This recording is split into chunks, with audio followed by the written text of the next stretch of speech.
In some cases, it makes sense for us to combust our waste and create energy from the combustion of the waste products. If we look again at our waste management hierarchy, of course the most preferred thing to do is to reduce the amount of waste that we create or reuse items so that we're not creating waste. After that, recycling and composting are more preferred, but then energy recovery is the third optimal thing to do, which is combustion would fall under that category, and then underneath that is treatment and disposal, so that's basically landfilling is the bottom option. And some people would argue whether, which is the better option. In the United States, we have more land, and so we do use landfills a lot, but in other countries you'll see that may not be the case. So where does our waste go? Just as a reminder, we create about 260 million tons of solid waste in the United States, and that was the 2015 figure, and it is going up a little bit every year because there's more people every year. About 13% of the waste that we create is combusted, and that's this part of the pie down here in the light blue. In 1980, that percent was only 2%, so we are combusting more waste than we used to over the last 30 or so years. So you might ask, what do we combust? What do we burn up? And really there's a lot of different things, so it's not just one specific thing like plastics, although plastics are, this yellow chunk of pie, so 16%. But really we are combusting a lot of different things. Wood, food is a big one, yard trimmings, metals and glass, paper's a big one, textiles, and then just some other miscellaneous stuff. So all of that gets burned up in the combustion process. There are some advantages to this process, and we'll talk a little bit about what it is. So combustion is a confined and controlled burning of waste, and in this process heat energy is harnessed and then converted to electricity. So just like in a natural gas plant that generates electricity, instead of burning natural gas, you're burning waste products. So paper, plastics, all of those things we saw in the last slide. In the European Union, they combust more than 40% of their waste, and Japan is even more than that. And Japan and China combined, really China has a ton. China has hundreds of waste to energy plants, and they're building more every year. In the United States, we only have 86 waste to energy plants. Most of them are in the northeastern states, and that's where we have less land and more people in a more condensed area. The two main advantages of combustion, of course, when you combust the waste, it decreases the volume and the mass of the waste a lot. So it decreases the weight by about 80% and the volume by 90%. And all you're left is some ash, which can then be disposed of in a landfill. And then also it recovers energy that can be used by others.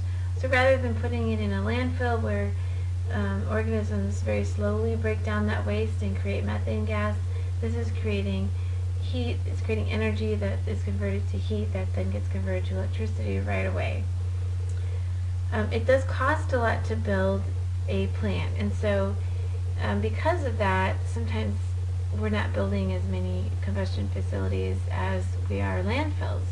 So according to the US EPA, a new waste to energy plant typically requires about $100 million to build, and then if you're building a really large plant, that may be 2 or 3 times that amount. And so that upfront cost can be very significant. That's more than it costs to build a landfill. Here's a diagram from Eco Maine that shows the process. So here's, you dump the waste and it gets picked up and it gets put in an incinerator. From here, you're generating a lot of heat, which creates steam in the system and powers a steam turbine generator. There are very fine ash particles that go up as flue gases. Those go up, they go through this removal system, which removes mercury and dioxin, it removes acid gas and nitrogen oxides, and then it comes back down, gets burned some more, and then the water vapor and clean flue gases come out. Then the stuff that gets burned up, most of the ash goes down here, goes on long conveyor belts, and eventually out to another truck that takes it to a landfill. And so what goes in, only about 10% of it comes back out in terms of volume, which is then deposited in the landfill. And you can see from the generator, that's where the electricity is being generated and sent out to people's homes. There are environmental drawbacks to this process, and so for that reason, it's not always a welcome thing for people to have in their communities. Of course, it's still a better option, we saw in that hierarchy diagram, to recycle our plastics and paper.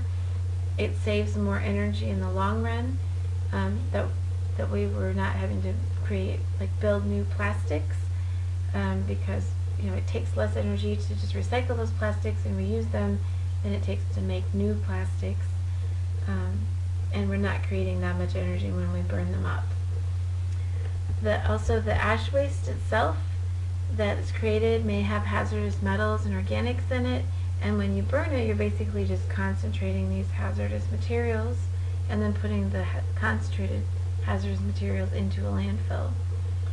Also, some of that ash, we said the really fine ash goes up through the flue, and then that can come out of the smokestack, and that gives off hazardous fumes if the proper scrubbers are not in that smokestack and in that flue. And so they have to put these scrubbers in that remove, we said, the dioxins, acids, and nitrogen oxides, and these scrubbers and filters are very expensive to replace and to install. And so, of course, over time you do have to replace them, and people can argue that if these are not replaced frequently enough, that things will get out of the flue and it will send pollution into the air. And then, of course, you're still giving off carbon dioxide no matter what scrubbers you put on there. That's one of the byproducts of combusting organic materials. So carbon dioxide is going to the air, and it is a greenhouse gas. So this is emitting greenhouse gases.